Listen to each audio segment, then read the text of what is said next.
এটা গল্প হলেও পারত পাতা একটা আজটা ক্রিকেট হোক বা ফুটবল, বাংলাদেশ যে সব জায়গায় বাংলাদেশি এইটার প্রমাণ তারা আজকে আরো একবার দিল। নয়তো এই ম্যাচ 98 মিনিটের মাথায় গোল দিয়ে সেইটা সেখানে সমতায় আনলো, সেই ম্যাচ তারা 2 মিনিটে পরে, মানে গেম শেষ হয়ে যাওয়ার, ম্যাচ শেষ হয়ে যাওয়ার কয়েক সেকেন্ড আগে গোল খেয়ে এই ম্যাচ হাইরা যায়।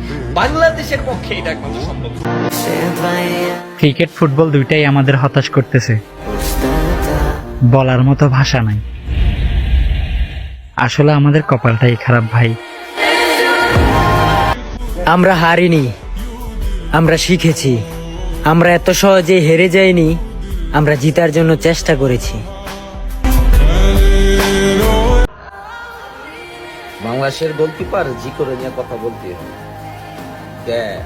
জিকো এয়ারপোর্ট দিয়া মধুর বোতল আনছে না, এই ঝামেলা করছে। আরে ফকিনি তোরা তো দেশটা শেষ করে দিয়েছিস।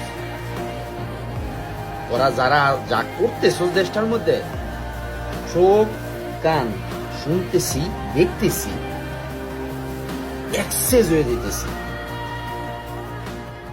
যোগ্য ব্যক্তিকে যোগ্য জায়গায় দাও, একজন ভালো প্লেয়ারকে তার সম্মান দাও। মানুষের ভুল হতে পারে, একটা ভুলের জন্য মানুষের ক্যারিয়ার শেষ করা যায় না। এই ছেলেটাকে এমনি পালায় রাখছে। তার বয়স কি কমতাছে না বাড়তাছে? সেও তো আমাদের মতো স্বপ্ন নিয়ে বড় হইছে। সেও তো একটা স্বপ্ন দেখছে যে না, আমি ন্যাশনাল টিমের জন্য খেলবো। আমার সে আর কত, তার আর কত। যদি প্রশ্ন করা হয় বাংলাদেশের সেরা গোলকিপারকে, উত্তরটা কি আনিসুর রহমান জিকো? কেন নয়? তাকে যে বাংলার ফুটবলের বাজ পাখি বলা হয়েছে একটা সময়।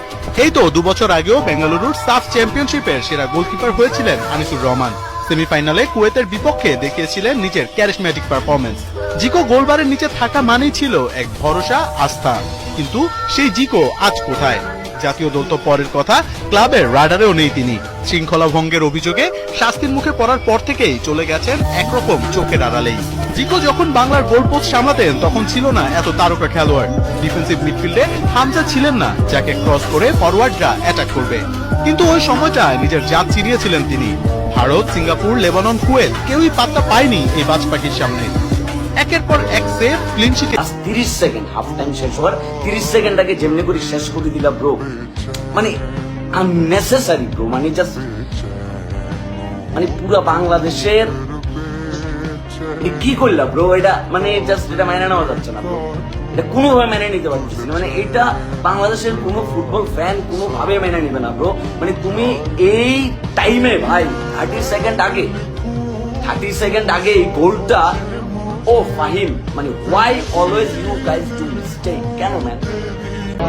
আমি কখনোই এই দুঃখকে ভালোবাসিনি, তারপরেও সারা জীবন এই দুঃখই সঙ্গে দিল।